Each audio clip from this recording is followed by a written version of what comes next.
Bueno, mis queridos hermanos, continuamos. Lo que pasa que apreté mal un botoncito y, y va a quedar como en dos partes. Así que esta sería la clase 1, parte 1 es la anterior y parte 2 ahora después del receso.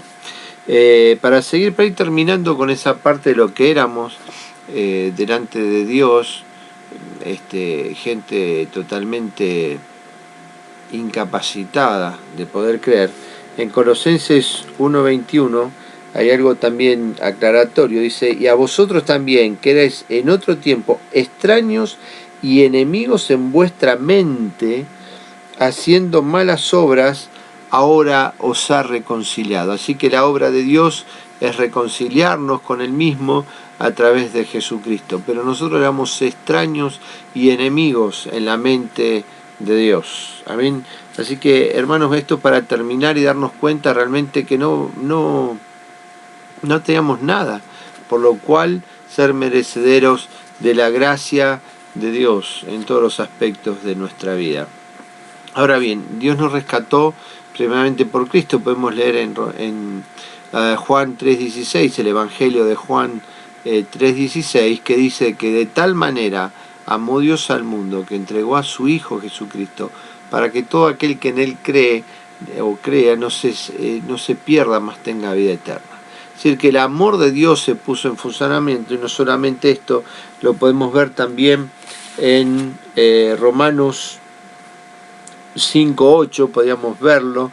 Romanos 5:8, hermano, esto es muy interesante para ver lo que es el amor de Dios trabajando en nuestras vidas sobre gente que realmente no merece nada de esto. Es decir, nosotros no merecemos. Usted, si va a la iglesia y cree que le está haciendo un favor a la iglesia, un favor a Dios, un favor al pastor, que su ofrenda es un favor para el pastor, para que la iglesia se mantenga, yo pago mis diezmos, usted está equivocado. Usted fue elegido y es un privilegio el poder pertenecer a la familia de Cristo, al cuerpo de Cristo, a la familia de la fe. Usted es un privilegio que pueda ofrendar. Usted no le está dando ninguna dádiva a la iglesia y mucho menos al pastor. Usted tiene el privilegio de ofrendar para Dios. Si después el pastor usa mal eso, usted no se preocupe, para eso hay Dios. Así como usted cree en un Dios que hará todas las cosas bien, también lo va a hacer con aquellos que se portan mal dentro de su reino. Pero usted es un privilegio todo lo que hace, y todo eso lo tiene por gracia.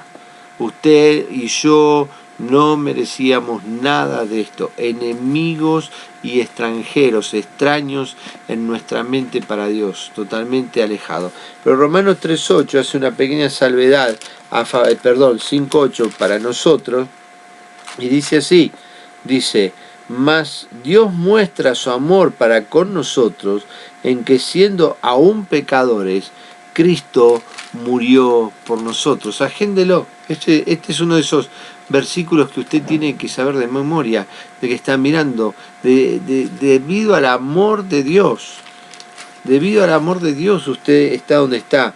Mas Dios muestra su amor para con nosotros en que, aún siendo pecadores, es decir, estamos destituidos de la gloria de Dios, no merecíamos nada de esto, pero Cristo murió por nosotros. Y ahí le adosamos 3:16 de Juan: de tal manera amó Dios al mundo que entregó a su Hijo Jesucristo.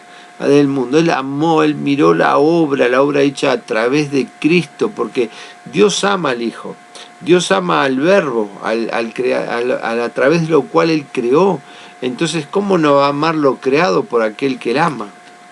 Entonces, por eso amó al mundo, y a través de Jesucristo, nos da salvación. Amén. Entonces, hermanos, en este primer punto de esta importante, aunque hemos hablado de varias cosas, el primer punto importante de esta clase es saber quiénes éramos delante de Dios. Primero tenemos que establecer qué estamos haciendo en la iglesia. Estamos en la iglesia porque es la única manera de ser salvo, es la única manera de ser santo, es la única manera de tener vida eterna, es la única manera de vivir con gozo, con victoria, constantemente en este suelo. ¿Se entiende? En este bajo suelo, decía un anciano conocido hace muchos años. ¿Se entiende esto, hermanos? Es decir, nosotros no valíamos la pena. Y lo vamos a ver en la predestinación. Nosotros ni siquiera es por nuestros méritos. En Romanos 8:29, vayan anotando, Romanos 8:29, en Romanos 8:29 dice así: porque a los que antes conoció, también los predestinó para que fuesen hechos conforme a la imagen de su Hijo, para que Él sea el primogénito entre muchos hermanos. Él nos escogió, nos predestinó. Teníamos un destino, Él lo preparó previamente para que nosotros fuésemos hechos conforme a la imagen de Jesucristo. Y les puedo asegurar que solamente este deseo de Dios nos daría para hablar mucho. Conforme a la imagen de su Hijo, para que Él sea el primogénito entre muchos hermanos.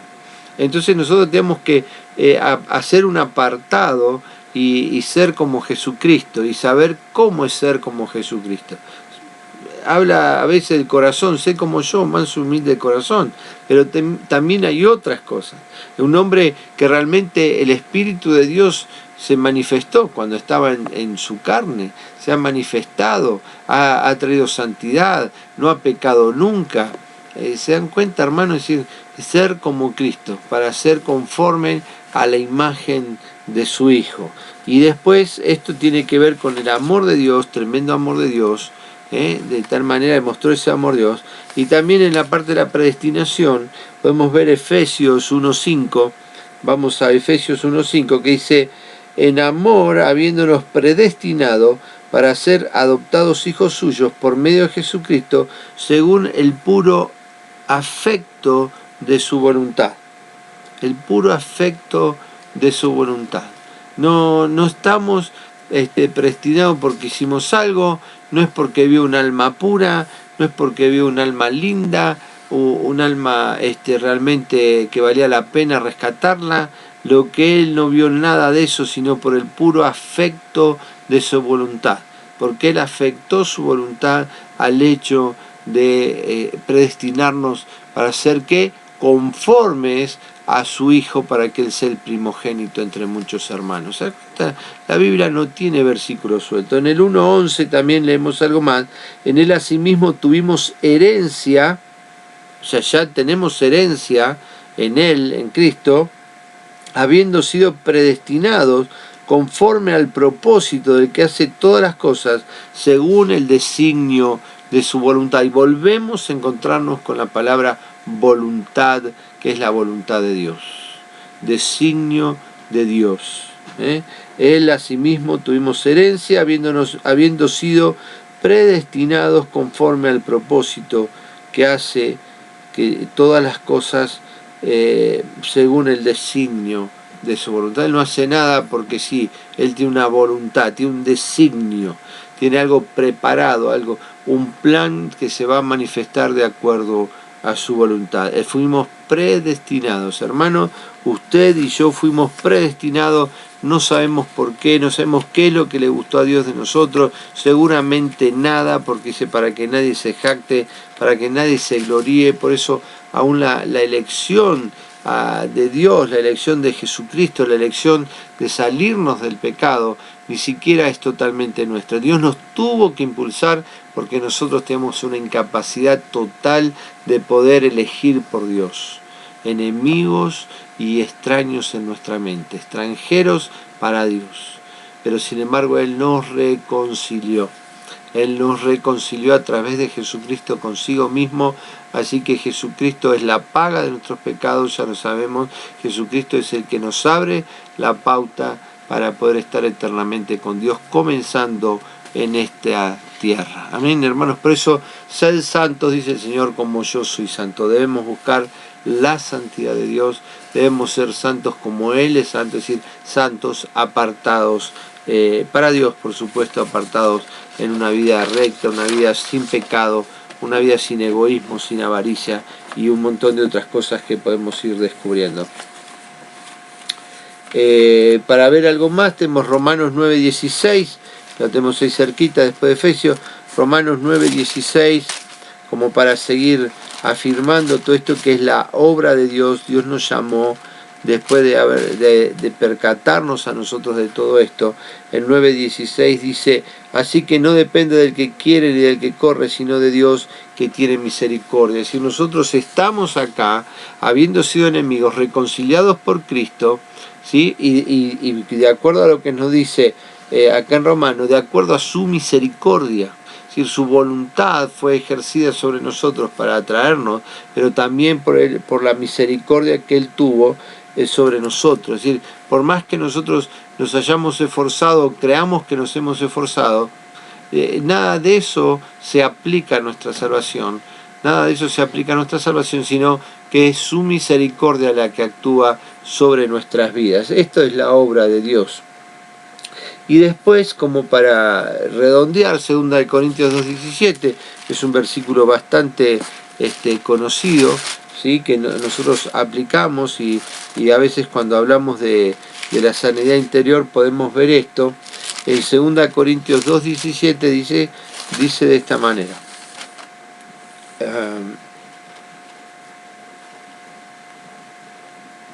pues no somos como... Perdón.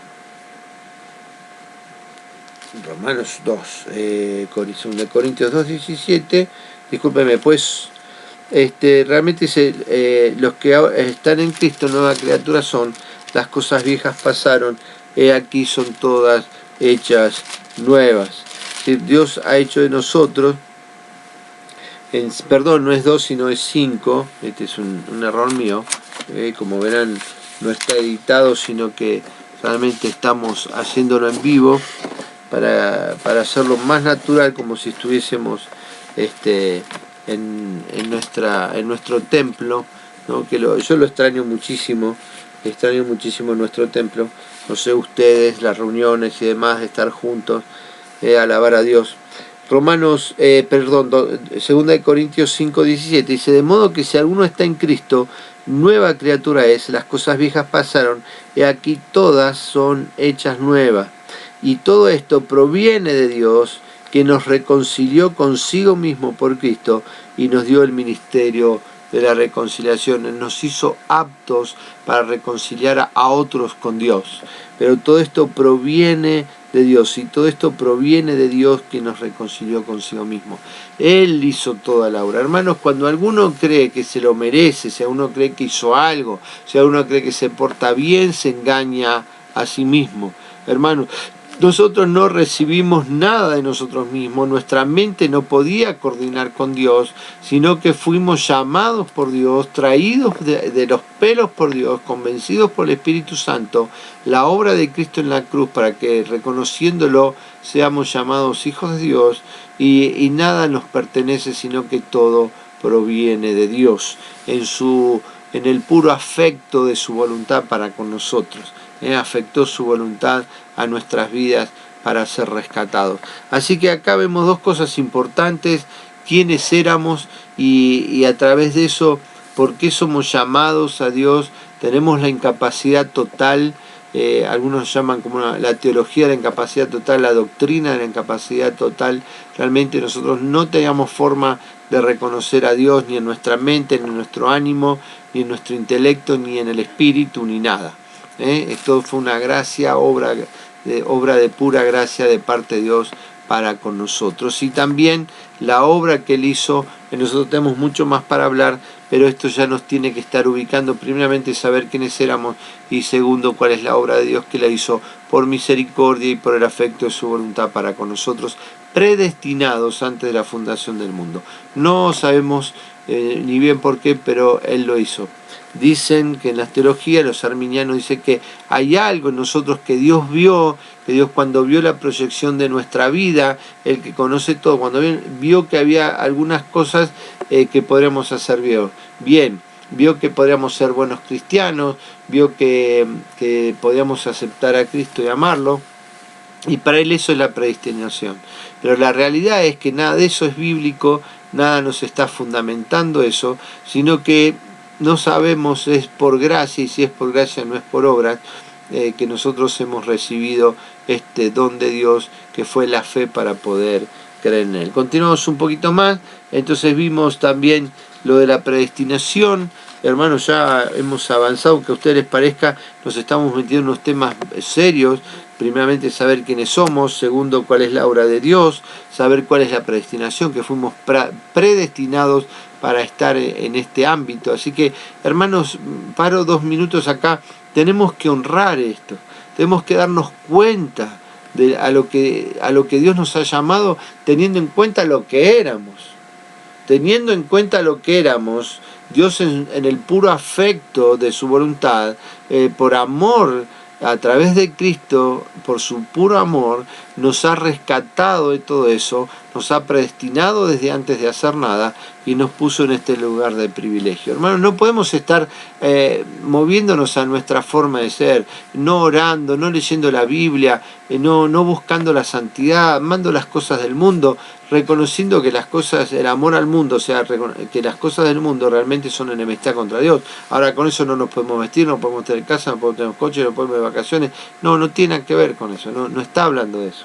El problema es si eso llega a ser nuestro Dios, si esto llega a ser nuestro mamón, ¿no? Si todas las cosas del mundo es nuestro mamón, nos vamos a volver en enemistad contra Dios. Y lo más seguro es que perdamos el llamado a salvación que hay en nuestras vidas.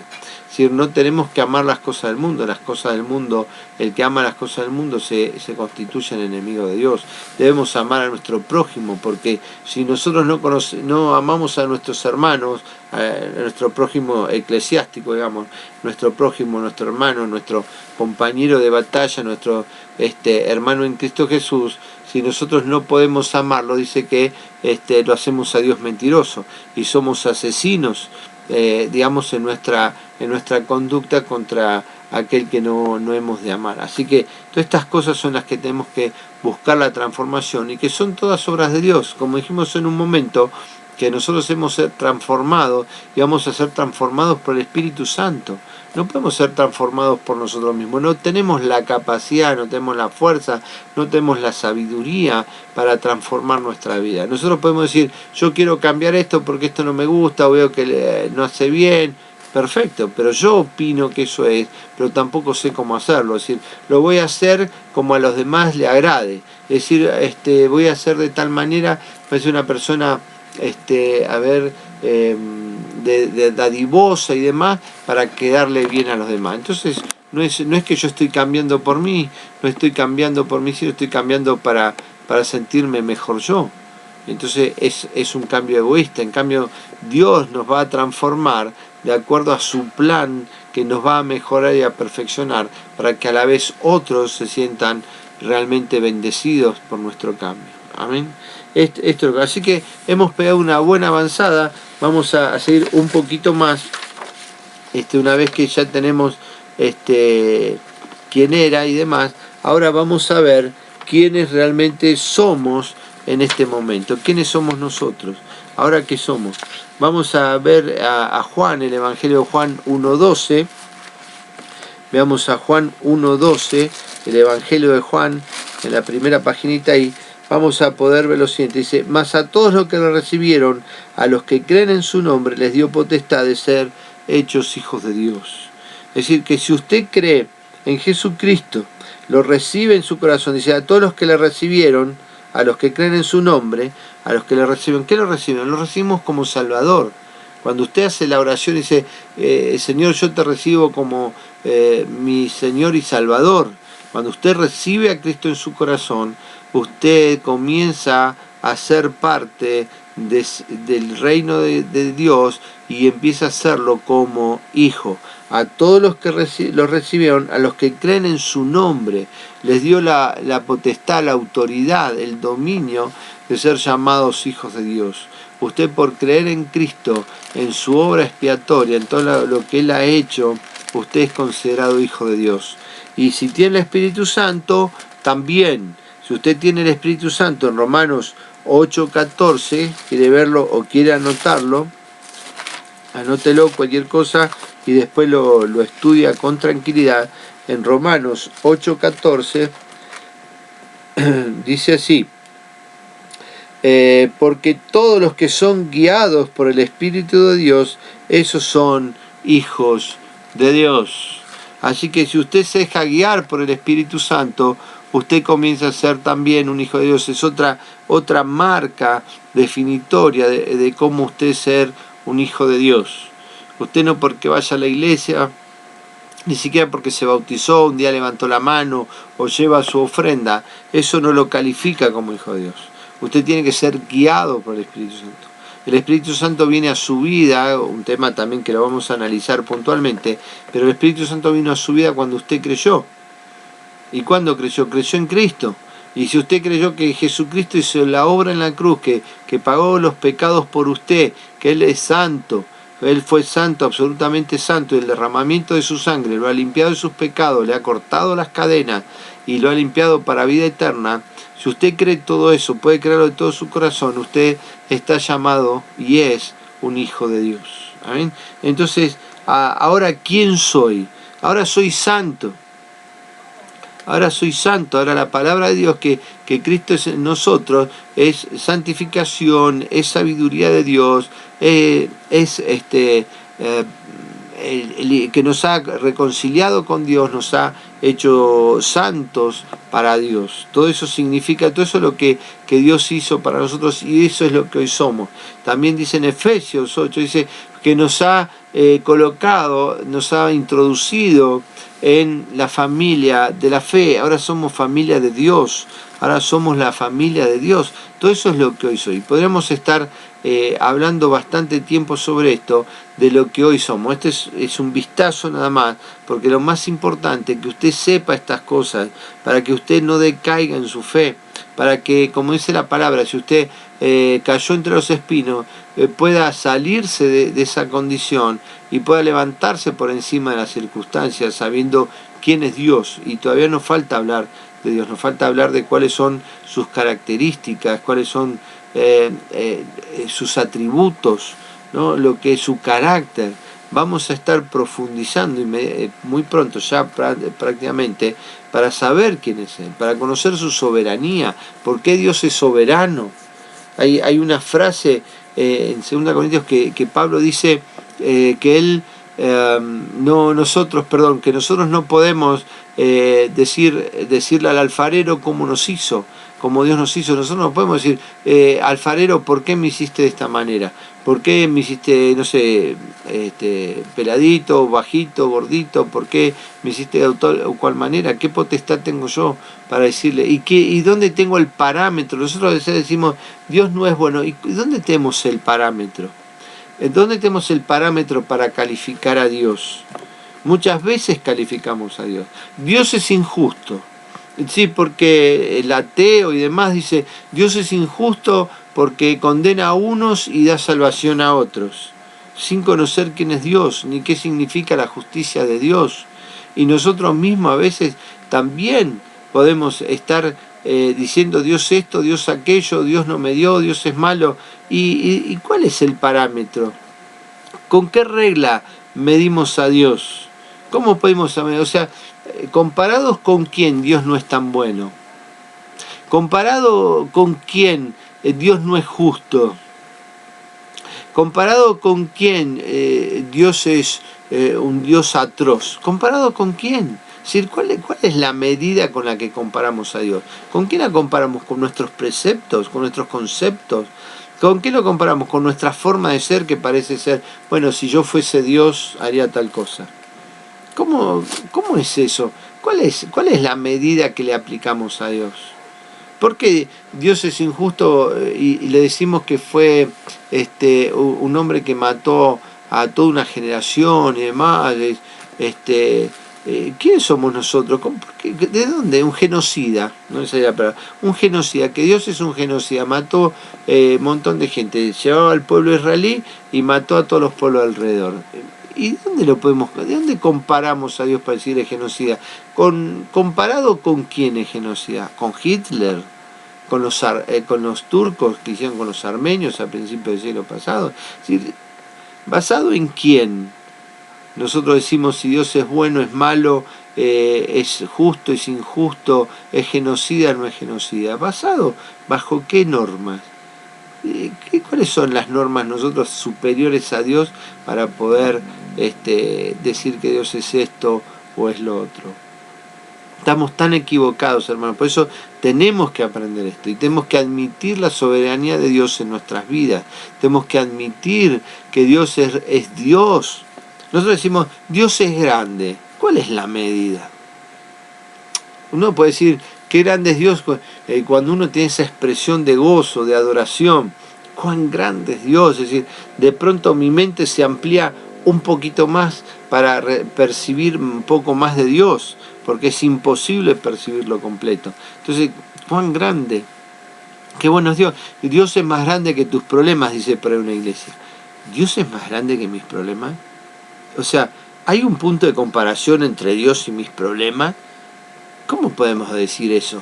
Eso es una falta de conocimiento de Dios, y a esto es lo que quiero que vayamos, ¿no? Cuando decimos que Dios es grande, ¿basado en qué regla? ¿Quién midió a Dios para saber cuán grande es? Él es Dios, no hay otro Dios. Hay infinidad de dioses, de demonios, hay infinidad de ídolos, pero Dios hay uno solo. Diría Judas, al único y sabio Dios. Y gracias, que encima es sabio, el único que tenemos, y tiene toda la sabiduría, porque es el que compuso todas las cosas. ¿Cómo podemos decir que es todo sabio? ¿Basado en qué? En lo que Él es. En su propia medida, en lo que podamos concebir de Él.